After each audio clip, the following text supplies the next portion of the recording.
Hello and welcome to another edition of Listener Mailbag. I am, as always, Stephen. Now, today's episode, I'm going to talk about graphic novels.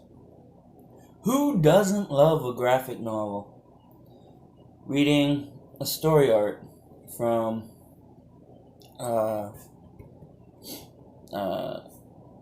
anything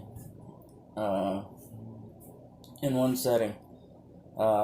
Actually, more appropriately, it's more of a trade paperback is what I'm getting at. A collection of 6 or so comics into one book form. Much like a graphic novel, only it collects its issues. Anyway, what are your thoughts on them? Do you like trade paperbacks better than you like single issues because, you can read more of the story? Or perhaps, do you prefer single issues because they're easier to read? Now, why I'm asking is for an entirely different reason. As some of you know, I recently got the girlfriend into comic books, and I bought her a trade paperback collecting 6 issues of Dark Shadows, which I bought her because she loves Dark Shadows, the show. So I got her. Dynamite Entertainment put out some Dark Shadows books. I think it was the 90s.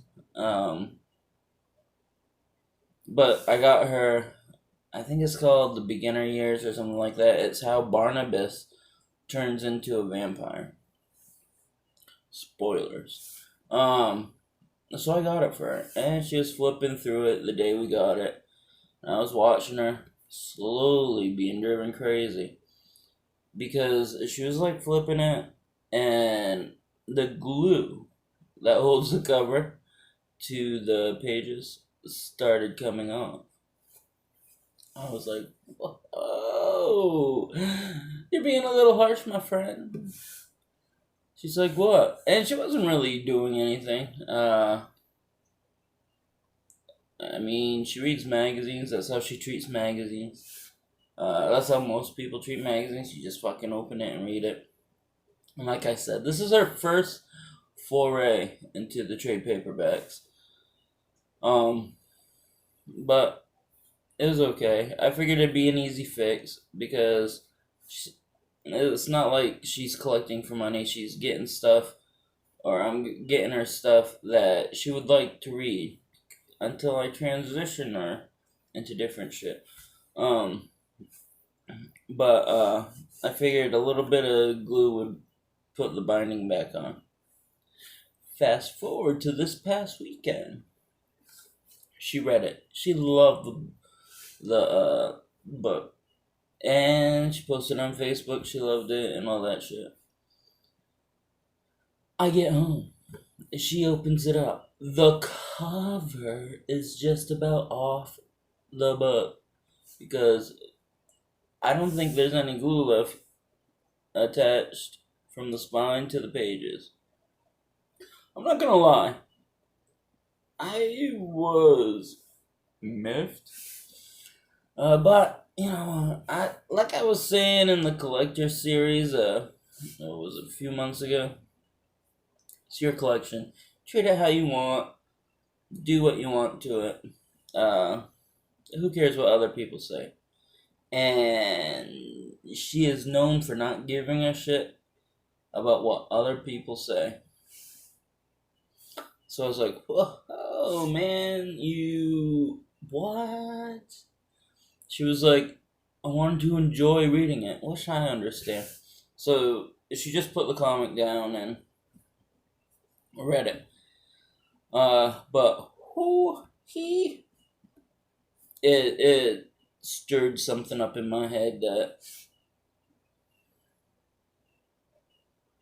And, I joke about it with her.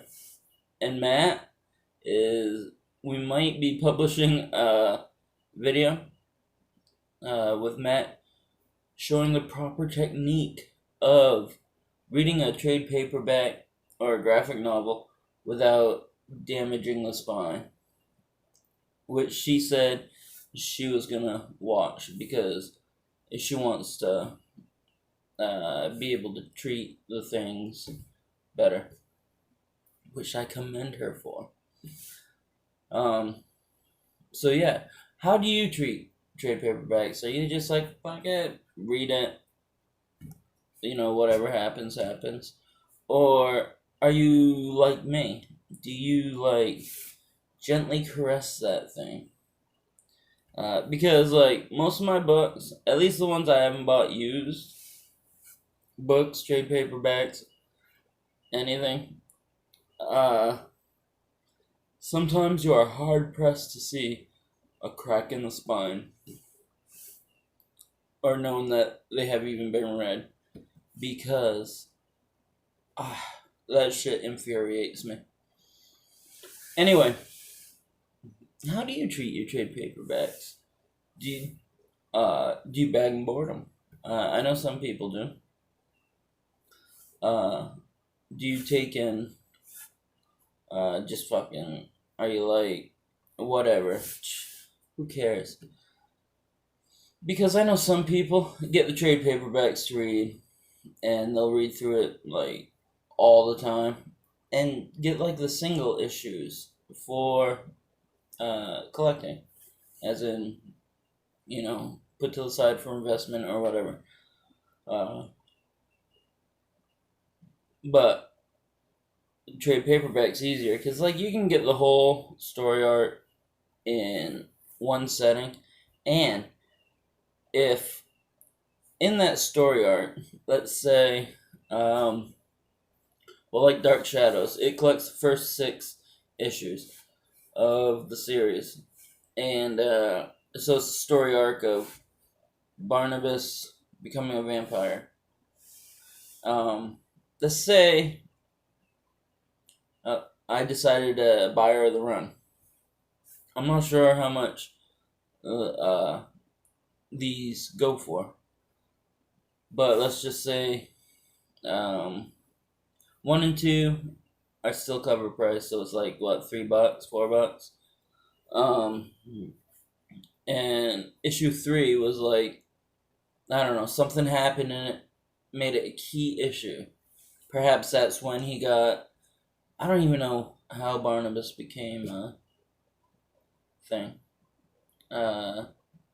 Let's just say he got bit by a vampire bat, and it turned him. That's how he became a vampire, and that was a key issue.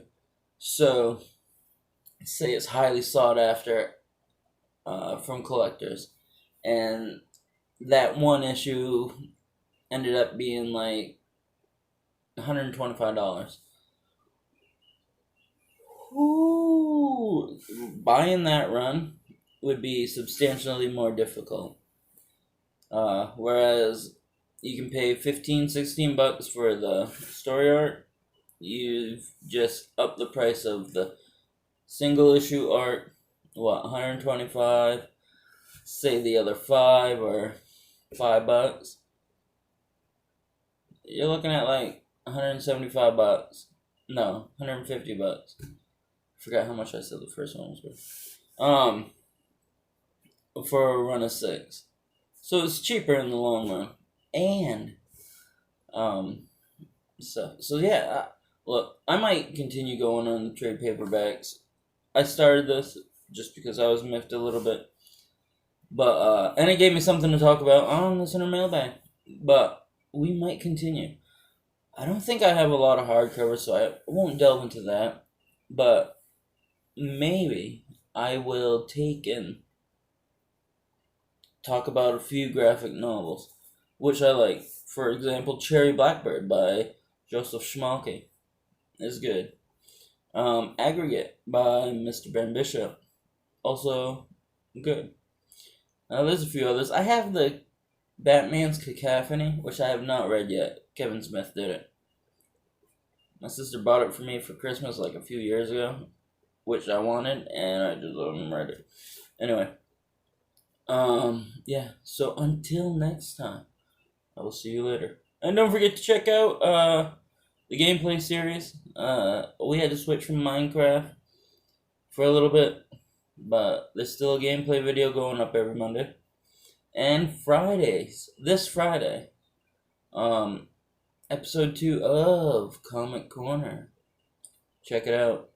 So until next time, I will see you later.